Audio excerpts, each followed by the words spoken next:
Today I'm going to be painting this waterfall scene with colourful water and explaining how I think and how I go about doing this. So I've already started and I'm blocking in the big shapes here where everything's roughly going to go. I prefer to do this rather than sketching out because I can get an idea of where the shapes are going to be and the colours, etc. With the sketch you don't really get that much information and it's a lot quicker. So I'm using the colourful tool in Procreate, and it's one of the best tools to do this because you can change colour and things like that, and it's just nice and fast. So really what I'm doing is try to block out one or two shades of colour, usually just dark and light to begin with.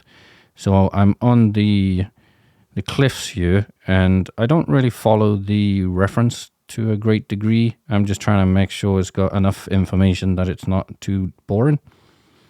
I will add more detail as I go, but basically what I'm looking for is making sure that the light parts are facing the right direction. And so that's really all I'm trying to do at this point, and I'll add more detail as I go. So here I'm smudging in some colors. I've recently started to use the smudge tool in Procreate, which I haven't really done before. It's nice to blend a couple of colors together and make a smoother effect. So I'm doing the same to the waterfall. What I'm basically doing is trying to go layer by layer and lighten it in as I go.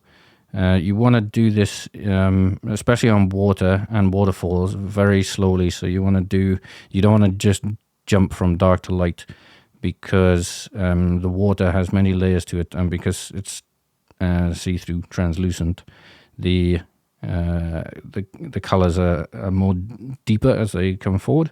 So I'll do a few layers here, and there's one very important thing about this painting and this waterfall in particular is there's a cliff to the left which is casting a shadow on the water.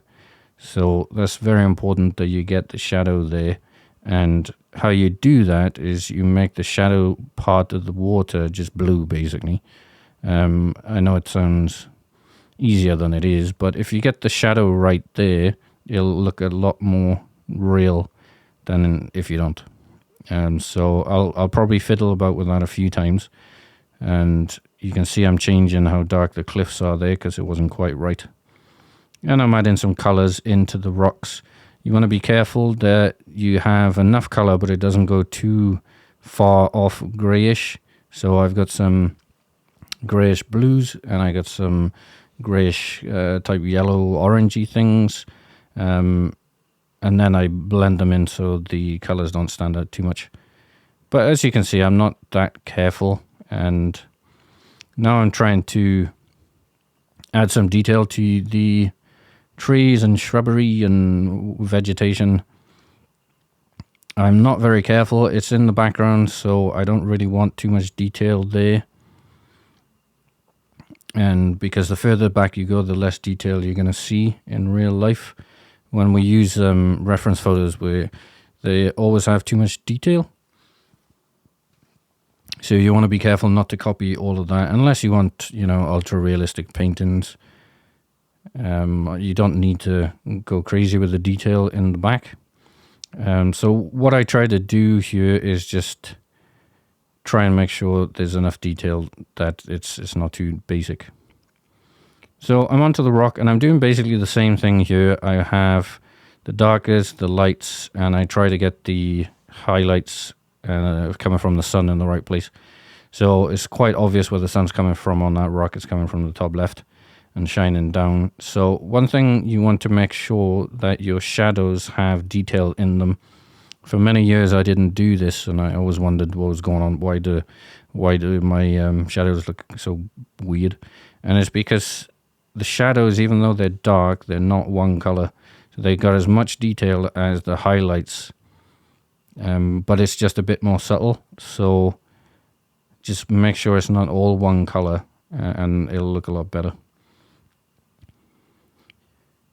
So making sure the rock has some shadow there. So pretty much everything will have a highlight, a midtone, and a shadow. So depending on how important the part is, you don't have to worry about it too much. But that rock is big, so it's important that it sits on the floor properly. And if you don't get the shadow side correct, it'll look like it's floating. So make sure you get the shadows. I mean, they don't have to be perfect, and mine is probably not right, to be honest, technically. But as long as it's got a shadow, you'll be okay. And I'm doing the same with the water there. So because the sun's coming from the top left and it's quite high, the sun, it's only a little shadow from those big cliffs. But you have to make sure you get some shadow in again, or things look like they're floating. So I'm doing some rocks under the water. So basically just paint the rocks as you normally would, and then put the water over the top of it, and put the level of the layer above it just down. So in Procreate, press that N thing and put the layer down so you can see through the layer, and it looks like the rocks are under the water then. It's a nice little trick. It's much easier than trying to pick the right color. So I've done the same again with a bit of lighter blue and dropped the opacity down to like 50% or something so you can see through the water. Don't try and paint the right color of the rocks because it'd be very difficult. So if you want to put things under the water, just put the water on top and drop the opacity down, and it'll always look like things are under the water then. So I'm trying to add some detail to this little pool of water. It's very blue and it doesn't really have much detail. But you have to have some oil look like it's big plastic or something. So I'm on to just about to mess around with the vegetation again. I've got the dark part in and it's fine, so I'm trying to mess around with some greens and trying to work out what color I want for the highlights. You want to be careful not to go too green. So when you're picking greens, usually if it's sunny, they go towards the yellow. And if it's a cold green in the shadow, then it goes a bit more towards blue. But you need to be very subtle with these greens, because greens are very difficult color to deal with. Because if you look at your color wheel and pick actual green, it's very horrible and doesn't actually happen in nature. So stay away from highly saturated greens and go towards the yellow. If anything, always just go towards the yellow. You can't go too wrong with that. And if it actually goes a bit too yellow, it's okay. It doesn't really matter. But if you go too green, it can look very, very strange. So as you can see, I'm not overly careful. What I'm really trying to do is just convey where the sun's coming from. And you've got to be careful when you're layering and you're going from dark to light. You've got to make sure you leave some of those dark bits in. So that's the point of the layer, and you need to make sure you leave some of the dark parts in. And so I'm back onto this rock now and trying to... I didn't think I made it light enough, but I actually think I made it too light now, probably, compared to the colors in my painting anyway. I mean, it's probably correct to the reference, but I think my painting overall is a little bit darker. So regardless of the reference, I got to keep it similar to what I'm doing.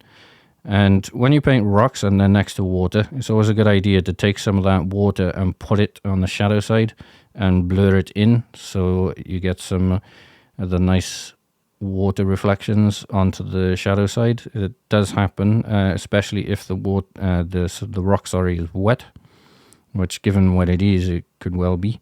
So use some of that bluish and stick it into the rocks, but be careful, it needs to be subtle.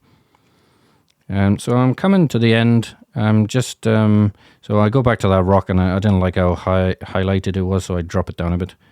By the way, I'm just using one pencil. It's called the technical pen. That's the only one I use constantly. And so I don't, you haven't seen me swap brushes just because I don't. Any hard brush will do. So now I'm just checking little details, and I turn the reference off and just see what things I want to change, where things look a bit messy. I mean, all of it's a bit messy, to be honest. I'm not that careful with anything really, but if you really want to make this realistic, now is where you carry on and you blend things better, and you add more detail, and you add more variations of color. So if you wanted to go realistic, you would just carry on now for another couple of hours. This painting took me just under an hour, a couple of minutes under an hour. And that's a good time for me. Any longer and I'll lose interest in anyway. So if you like this, subscribe and catch me on Patreon if you want to see other stuff. And I'll catch you in the next one. Thanks.